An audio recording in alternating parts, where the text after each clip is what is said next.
My team took credit for my $5.8 million project, right up until the client asked for my signature. It's a team win, my manager Brett said, patting my shoulder. No need to single anyone out in front of the client. I'm 57, a senior solutions architect at a U.S. infrastructure firm. For 25 years, I've designed systems that keep factories, hospitals, and cities running. This project was my baby, a new controls platform for a food processing company, Milford Foods. If it worked, the contract would bring in $5.8 million over 3 years. Brett is 40, good at slides and buzzwords, less good at math. When we won the pilot, he staffed the team with 2 rising stars and told me to focus on technical details while they handled stakeholder visibility. Translation: do the work, stay in the back.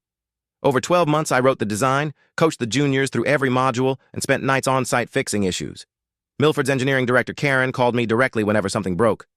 One afternoon, while we were reviewing a failure scenario, she said, "When this goes live, I want your name on whatever we sign. I've seen what happens when junior folks disappear after go live." I laughed and said I'd be around. I didn't think more about it. As we approached final approval, Brett announced there would be a big celebration pitch at Milford. Only he and the 2 juniors were going. "You've been knee-deep in code," he said. "Let us showcase the result." On the day, I sat at my desk watching the internal video link on mute. Brett repeated my talking points. The juniors nodded like they'd invented electricity. Then Karen slid a folder across the table. "This all looks good," she said.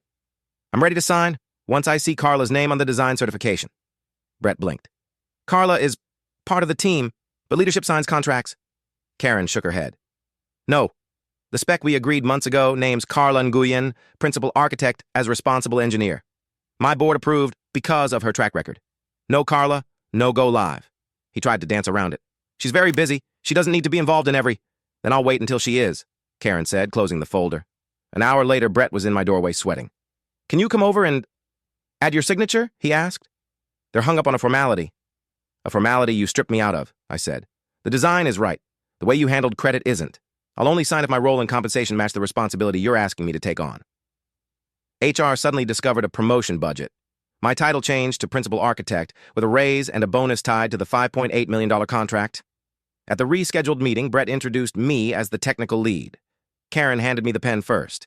If you've ever watched other people parade your work around while you sit in the shadows, you know how small that feels. For more true-to-life stories where quiet veterans stop being invisible and start holding the real power, subscribe to this channel because the person whose name is on the line deserves the credit and the pay that goes with it.